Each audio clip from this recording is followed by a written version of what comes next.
పై రాళ్లేస్తున్న తీరు ఇప్పుడు సర్వత్రా విమర్శలకు దారితీస్తోంది. కుసంపూడి శ్రీనివాస్ గారు మీతో ప్రారంభిస్తాను. చూస్తున్నారు కదా, ఇది జరుగుతున్న వ్యవహారం. గ్రౌండ్లో స్పష్టంగా ముంపు తగ్గుతోంది, బాధితులకు అండగా నిలబడుతున్నారు, బూరిగా విరాళాలు వస్తున్నాయి. కానీ రాళ్ళు కాదు, పెద్ద పెద్ద కొండలేసే ప్రయత్నం జరుగుతోంది ప్రభుత్వం మీద.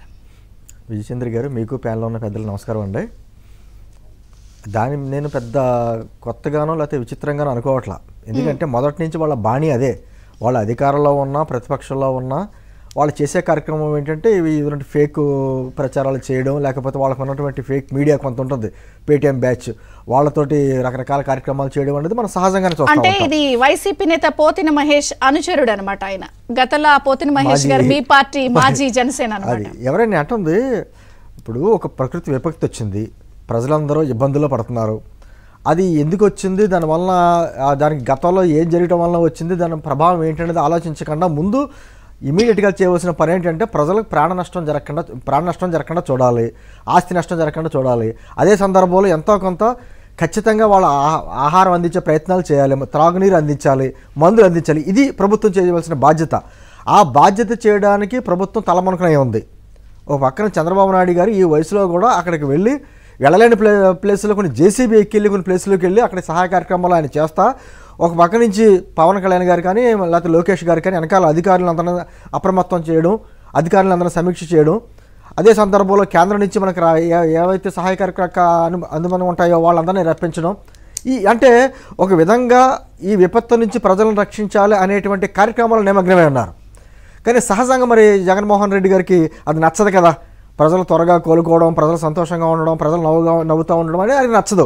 దాంతో సహజంగానే ఆయన వచ్చాడు, మొన్న ఒక 5 నిమిషాలు యాక్ట్ చేసి వెళ్ళిపోయాడు, మళ్ళీ వచ్చాడు నిన్న.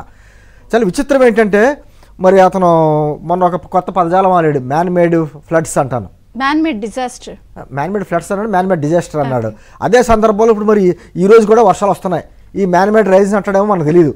అంటే ఒక విధమైనటువంటి మ్యానుఫ్యాక్చరింగ్ డిఫెక్ట్ అండి అతనిది. ఎందుకంటే అతను ఏం మాట్లాడతాడో, ఎందుకు మాట్లాడతాడో, ఎలా మాట్లాడతాడో మనకు అర్థం కాదు. నిన్న వచ్చి ఆయన అంటాడు, మే 13ని ప్రభుత్వం వచ్చింది, ఈ 13 వస్తే 4 నెలలు కంప్లీట్ అవుతాయి, ఎందుకు ఎలా ట్రావెల్ అయిపోయారు అంటాడు. నేను అన్నది వాస్తవం, మీరు ఎలా చూడొద్దు. వాస్తవంగా నాకు అర్థం లేదు.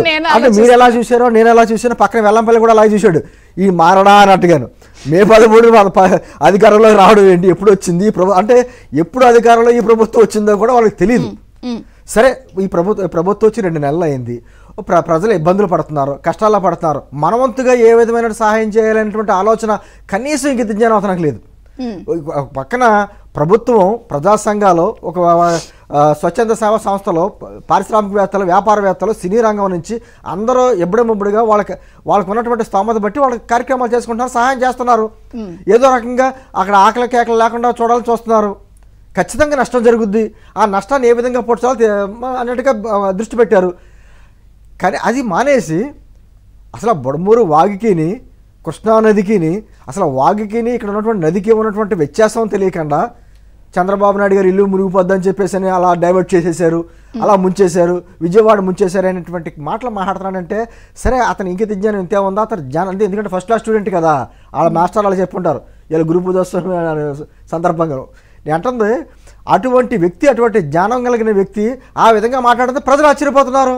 నువ్వు ప్రతిపక్ష నాయకుడు కదా, అంటే పదవి లేకపోయినా ఉన్నది అదే ప్రతిపక్షం కదా, భారతదేశంలో అత్యంత ధనికున్నటువంటి రాజకీయ నాయకుల్లో నువ్వు ఒకడవు కదా, కనీసం ₹1 సాయం చేసావా? పోనీ బాధితుల దగ్గరికి పరామర్శకు వెళ్ళినప్పుడు 4 అచ్చిపోలేనా పట్టుకెళ్ళావా? అది మానేసి ఒక బురద రాజకీయం వాళ్ళ పేపర్లో చూస్తుంటే ఎంత అసహ్యంగా రాస్తున్నారంటే ఆకలి కేకలతో అనేక మంది చనిపోతున్నారంట. ఇది ప్రభుత్వ వైఫల్యం అంట. ఇది కేవలం బాబు గారి వలన ఈ విధంగా జరిగిందంట. అమరావతి ప్రాంతంలో మొత్తం మునిగిపోయిందంట. అమరావతి అన్ని మునిగిపోయినాయి అంట. అసలు ఏది మునిగిపోయింది, ఎంత నష్టం జరిగింది, ఏ కార్యక్రమాలు జరుగుతున్నాయి, ఏ విధమైన ఆలోచన విధానం లేకుండా కేవలం బురద జల్లడం. అంటే కనీసం ఇప్పటికైనా 150 స్థానాల నుంచి 11 స్థానాలకు కూర్చోబెట్టారే, ఇప్పటికైనా కనీసం బుద్ధి ఉందా అనేటువంటి ఆలోచన కూడా లేకుండా మాట్లాడుతున్నాడు. విజయచంద్ర గారు, మీరు అన్నారు మ్యాన్ మేడ్ డిజాస్టర్ అని. నిజమైన మ్యాన్ మేడ్ డిజాస్టర్ ఎవరండి? ఆ మ్యాన్ ఎవరన్నా అంటే జగనే. ఆంధ్రప్రదేశ్కి డిజాస్టర్ అతనే. నాకు నిన్న జగన్ గారు మ్యాన్ మేడ్ డిజాస్టర్ అన్నప్పుడు, మ్యాన్ మేడ్ ఫ్లడ్స్ అన్నప్పుడు గత ప్రభుత్వంలో ఏదైనా మ్యాన్ మేడ్ జరిగినాయా అని ఒక లిస్టు చూశాను నేను. నా దగ్గరకు వచ్చిన సమాచారం ఏంటంటే గత వైసీపీ ప్రభుత్వం నిర్లక్ష్యంగా కారణంగా జరిగినటువంటి మ్యాన్మేడ్ డిజాస్టర్స్ లెక్కిది. కచ్చలూరు బోటు ప్రమాదంలో 47 మంది మృత్యువాత. This is